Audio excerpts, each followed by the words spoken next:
this is Jose Castillo with ThinkJose.com, and we are here at Streaming Media West. Oh man, he's already, he's got the sticker out and everything. ThinkJose.com. I love it. And we're here with the CEO of Tubemogul, and it's Brett Wilson, not Smith.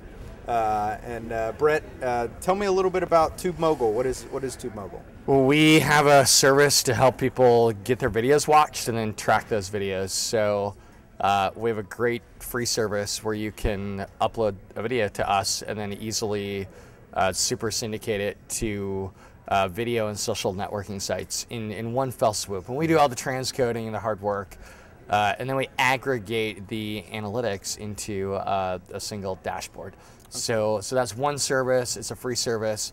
And then we have a media product on top of that where if it's not enough just to get a video out there organically and you really need a lot of eyeballs to a particular piece of content, we'll do that for you as well. And that's a cost per view product. Gotcha. So tell me about super syndication.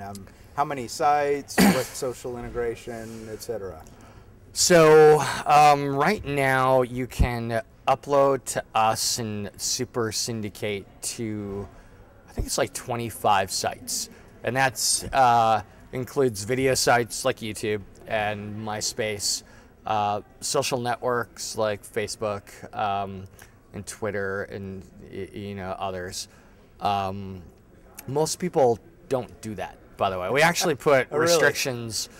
Yeah, we put restrictions on the product. If we see someone deploying a video to 25 sites, we check them out, and gotcha. If it's something that they shouldn't be doing, we shut them down. Yeah. So we're definitely cautious of not being used as a tool for spamming the sites. Gotcha. So tell me a little bit about your company. You guys are a small company, but playing on a big stage. So what's that like? Yeah, we started the company in grad school at UC Berkeley.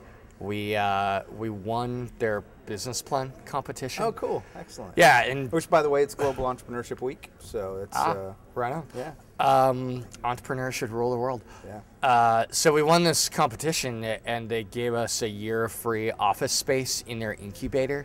And they gave us we won like 30 grand too. So that was our first year. There were like 5 of us, and we were working off that 30 grand. So, we've got split many ways, does it? No, it doesn't. It doesn't. So it's a pretty scrappy company. We're 20 people now. We've raised some money from Trinity Ventures, VC firm here in the Valley. We're kind of in and out of cash flow positive, so we still have our kind of steel pens from hotels, really scrappy roots. I love it. And then the product, the reason you've heard of us isn't because of our huge PR budget. It's because the product solves problems and people tell other people about it, and so that's where we spend most of our time. It's dramatically different, at least from what I know, and I spend a lot of time in the video space online. You guys are the only one that really does what you do. Yeah, I think that's true. I think when we started, there were others that aren't in business anymore. We have a couple competitors on the syndication side that don't provide you analytics. And then we have kind of a host of competitors on the analytics side that will kind of help you measure success for your campaign, but they don't help you get your video watched. Right. So that's great. So tell me about, you were on a panel today, and then you're going to be on one tomorrow. What was the panel today? The panel today was about distribution. And the panelists were Vanessa from Next New Networks, Funimation, someone from MTV, and then the moderator. Which Funimation uses Tubemogul, by the way. Yeah, they're awesome. The moderator was Jim Lauterbach from Revision 3.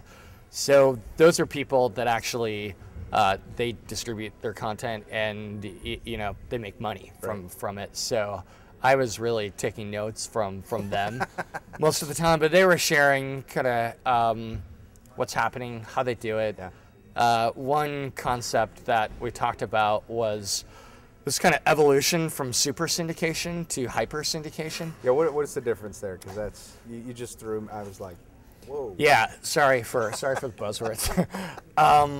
My paradigm got shifted. Super syndication That's the notion of just get your content out to all these audiences everywhere, and if you do that, you're bound to be able to build this great audience. And that worked to some degree a couple of years ago when we started, but since then, the growth in content, so people uploading videos, it's far outpaced the growth in viewership. Yeah. So that means every day it's harder and harder to get a video watched. So super syndication, it's still important. You should still do it, but it's by no means, panacea to build a large audience. Mm-hmm. Whereas hyper syndication is more reaching out to blogs and just regular publisher sites, mom sites, sports sites, and working out deals with them where they give you viewership for your content.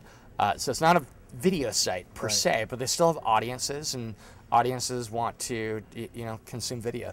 Just give me an example of hyper syndication. I mean, for me, super syndication, I understand. I take a video, I put it on your site, and I can blast it out to multiple, video sites, social networks, etc. What is hyper syndication? So,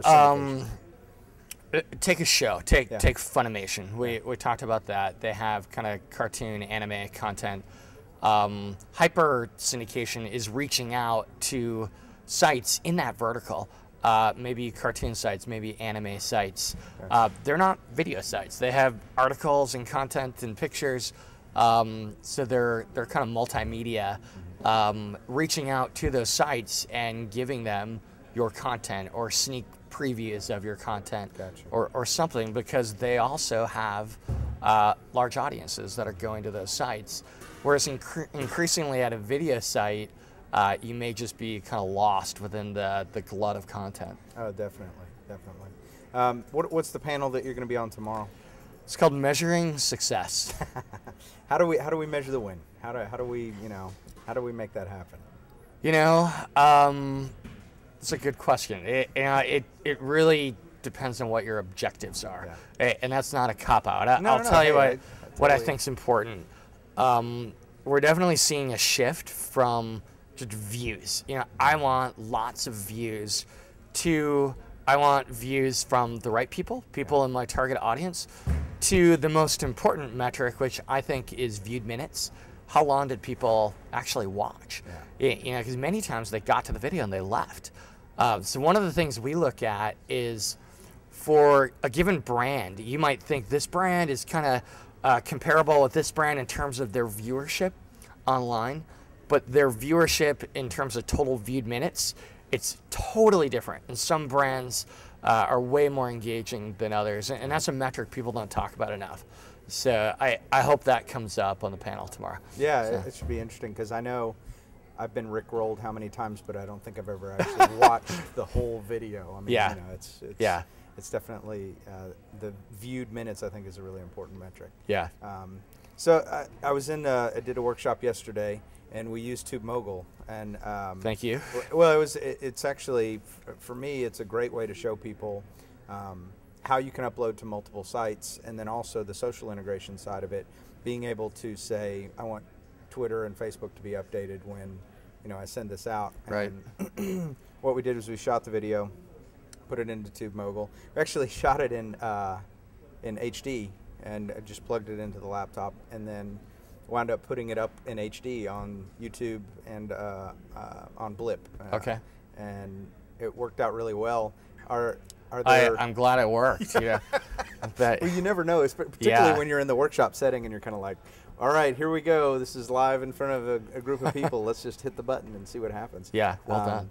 But tell me, what are some of the sneak peek at features or anything coming down the pike to add to the laundry list of stuff you guys do? So in line with this trend we talked about, super syndication to hyper syndication, we're offering kind of a feed-based solution soon. Okay. And what that means is right now, if you go to some site and they want to grab your content from you, and they're not a video site, they're not set up to ingest video, you have to give them a feed. Well, you have to create a feed for every single user, and you've got to, you got to have technology people to do that, and you've got to host the video somewhere. So we're building a product. I think it launches in December-ish, We'll see. Where you can set up feeds for any site that you're syndicating to. You can choose the transcoding option. So you can say, here's what file I have, here's what file I want this to end up as when the site ingests the content. And kind of other features around kind of making hyper syndication easier as well. Very cool. So that'll be nice to see. So I got one final question for you. You know, you deal with what 25 some odd or 20 plus video sites. Who's the easiest / best to work with in getting content up?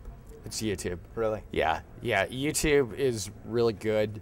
I think they're easy to knock because they're big. Yeah. But we find them responsive.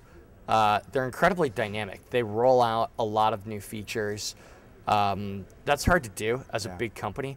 So I think they're pretty impressive. They'll test things. They'll roll something out. If it doesn't work, you know, they roll it back. And I like that entrepreneurial, iterative process. So they're the best. I miss some of those features because they used to have the editing that you could do in their lab section where you could edit a video up there. Right. And they used to have live, and they don't have those things anymore, so I kind of miss some of that. Yeah. So, I mean, Daily Motion, it's a great site. You know, they've got 1 billion views a month, mostly in Europe. Man. So people forget about Daily Motion. They get a lot of views. Yeah, they're huge, and they've got a totally different audience than YouTube does. We like MetaCafe a lot. Those are probably our favorites. Facebook videos definitely in our radar because their video viewership's just skyrocketing right now. Now I know, and I don't know. This might be more of a geeky question, but when I had it update Facebook, it put a link to the YouTube video. Are you guys actually gonna be able to upload video into the Facebook player? We're working on it. Sweet. We're working on it. Facebook, if you're listening, give me a call. Come on. And the HD video on Facebook looks fantastic too. Right. They really have a good. I could use your help, you know. So. Facebook, you heard it. Give the guys a call. I hear they're busy. So. On Tubemogul, you have 2 different authentications that you do. You can either put in a username and password to upload a site, or you can get a token, which is authenticating, I guess, your user account. So what's the difference between those and how they interact with the site? It has to do with our integration with the video site. Every single site that we syndicate to, we actually integrate with them. We've got a partnership. So they know it's coming. It's not just they know it's coming. They know what content comes.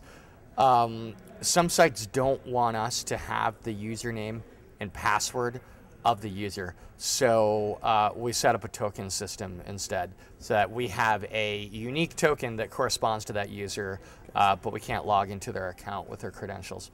Not that we would anyway, but that's why some people set that up that way. Well, I know a lot of people are afraid of, you know, with Facebook and Twitter issues of the third-party developed apps. Yeah. So these guys are cool. They're legit. They're not going to steal your password and go download all your videos. Well, this has been great. Thank you so much.